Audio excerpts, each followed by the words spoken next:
প্রিয় দর্শক বন্ধুরা, অনেকক্ষণ ধরে অনেক অনেক আইটেম রান্না করছি, অনেক অনেক দেশি খাবারও রান্না করা এর মধ্যে শেষ। বাকি শুধু রয়েছে গরুর পায়া। এটাও কিন্তু রান্না প্রায় শেষ পর্যায়ে। এই যে দেখুন, এদিক দিয়ে আমি ফোড়ন দিচ্ছি, যেটাকে বলে বাগার। শুধুমাত্র রসুন দিয়ে বাগার দিচ্ছি। এই যে দেখুন, ঝোল কিন্তু একদম শুকিয়ে গেছে। এখন যদি বাগার না দেই তাহলে ঝোল বেশি শুকিয়ে যাবে। আমরা যেভাবে ডালের মধ্যে বাগার দিই না, মসুরের ডালের মধ্যে, সেম ওইভাবেই বাগারটা দিই। আপনারা অনেকেই আমার পায়া রান্নার রেসিপি দেখেছেন, অনেকবার রান্না করেছি। বিশেষ করে কুরবানির ঈদের পর পর রান্না করা হয় বেশি। নান রুটি দিয়ে কিংবা পরোটা দিয়ে পায়া কিন্তু খুব মজা খেতে। আমাদের বাড়ি মানে আমার বাবার বাড়িতে গিয়েও কিন্তু আমি পায়া রান্না করে সবাইকে খাইয়েছিলাম, সবাই অনেক প্রশংসা করেছিল।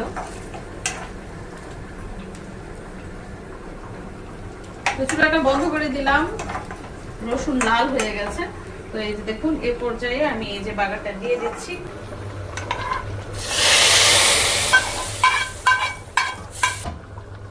আবারও একটু নেড়ে চেড়ে মিশিয়ে দিচ্ছি। ঘরে ধনে পাতা নাই, বুঝছেন? ধনে পাতা থাকলে ধনে পাতা দিলে আরো সুন্দর গ্রান বের হতো। এখন রসুনের গ্রানটাই কিন্তু একদম লেগে থাকবে। তো যে কোনো জিনিস রান্না করাই কষ্ট। পায়া রান্না করাও কষ্ট, সবজি রান্না করাও কষ্ট, মাংস রান্না করাও কষ্ট। তো সব কষ্ট মিটিয়ে আমার রান্না বান্না শেষ। তো গরুর পায়া রান্না করেছি, সেটা আপনারা সবাই জানেন, কিন্তু ধনে পাতা দিতে পারি নাই কারণ ঘরে ছিল না। তো মিশারির আব্বু এই যে এখন দোকান থেকে দেখেন তাজা ধনে পাতা নিয়ে আসছে। এখন এগুলা আমি এই পায়ের মধ্যে দিব।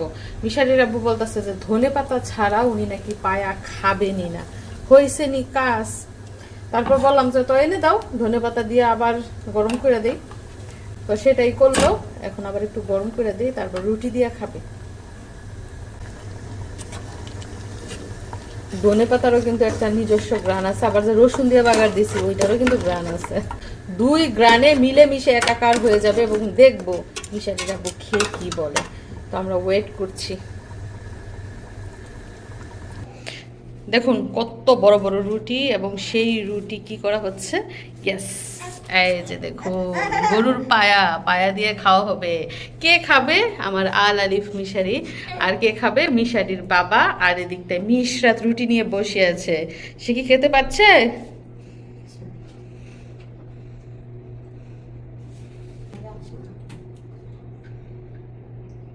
লেবু লেবু এসে লালি দরকার।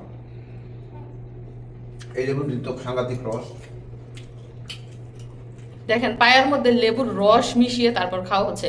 তো প্রথমে আমি পায়ে এনে দিয়েছি, মিশারির আব্বু নারাজ কেন লেবু দেই নাই। তারপর লেবু কাটতে তো আইনা দিছি, ওই লেবু গাছ সহ আইনা দিছি। মানে হালির হালি, মানে খালি লেবু ওনার সামনে রাইখা দিছি যে কত লেবু খাইবা খাও। আমি বলে ওনারে লেবু দেই নাই, বুঝছেন নি? খাবার টাইমে লেবু দেই নাই কেন, এই জন্য ফেনাফেনি করতেছে। এখন প্যাকেট সহ আইনা দিছি, খাওয়াওয়ালা লেবু কত খাইতারো।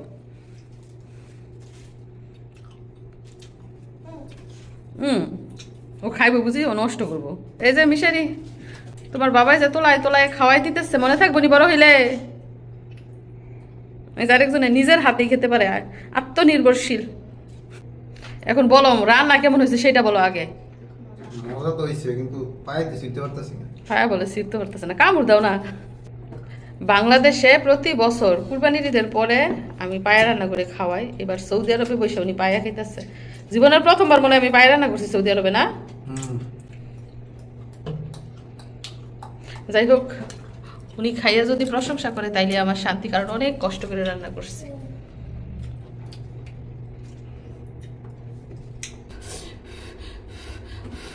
ফুদাও ফুদাও।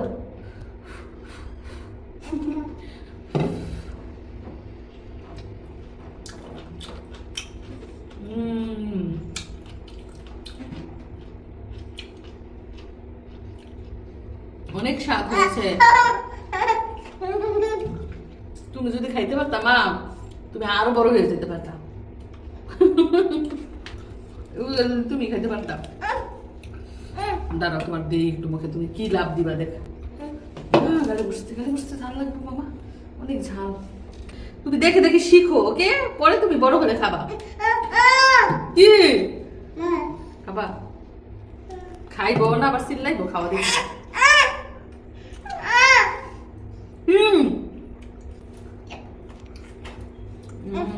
অনেক স্বাদ হয়েছে। নিজে রান্না করেছি বলে ভাববেন না যে নিজের প্রশংসা নিজে করছি, এমনি তো মাশাআল্লাহ অনেক স্বাদ হয়েছে।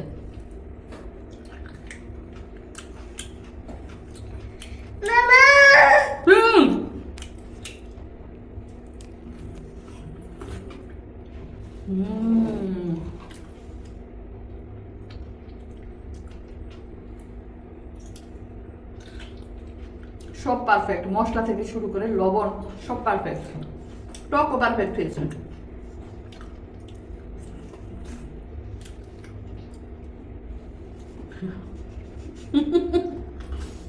মাসব কে বলতেছে?